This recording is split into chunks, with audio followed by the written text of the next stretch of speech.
ಇನ್ನು ಕೊಲೆ ಆರೋಪಿ ದರ್ಶನ್ಗೆ ಸದ್ಯ ಮಾಫಿ ಸಾಕ್ಷಿಯ ಸಂಕಷ್ಟ ಎದುರಾಗಿದೆ. ಮಾಫಿ ಸಾಕ್ಷಿಯನ್ನಾಗಿಸಿ ಅಂತೇಳಿ 14ನೇ ಆರೋಪಿ ಪ್ರದೋಷ್ ಸಲ್ಲಿಸಿರುವಂತಹ ಅರ್ಜಿಯ ವಿಚಾರಣೆ 59ನೇ ಸಿಸಿಎಚ್ ಕೋರ್ಟ್ನಲ್ಲಿ ಇವತ್ತು ನಡೆಯಿತು.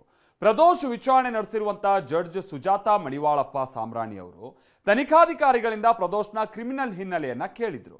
ಮಾಫಿ ಸಾಕ್ಷಿ ಅರ್ಜಿಯನ್ನ ಪರಿಗಣಿಸಬೇಕೇ ಬೇಡವೇ ಅನ್ನೋ ಬಗ್ಗೆ ಕೋರ್ಟ್ ಆಗಸ್ಟ್ 24ನೇ ತಾರೀಕಿನಂದು ಆದೇಶ ಪ್ರಕಟಿಸುವ ಸಾಧ್ಯತೆ ಇದೆ.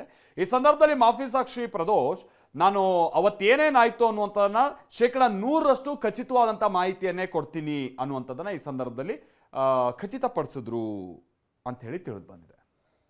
ಏನು ಅರ್ಜಿ ಸಲ್ಲಿಸಿದ್ದೀರಾ ಅನ್ನೋ ಮಾಹಿತಿ ಇದೆಯಾ? ತಿಳಿದಿದೆ.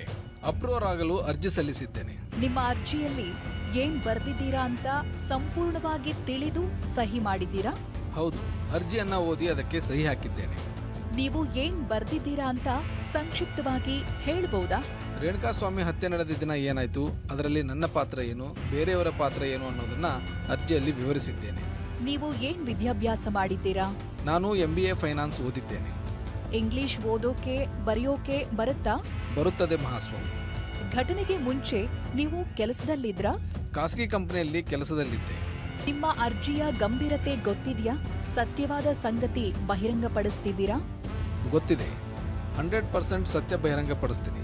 ಯಾವುದೇ ಪ್ರಭಾವ ಒತ್ತಡದಿಂದಾಗಿ ಈ ಅರ್ಜಿ ಸಲ್ಲಿಸಿ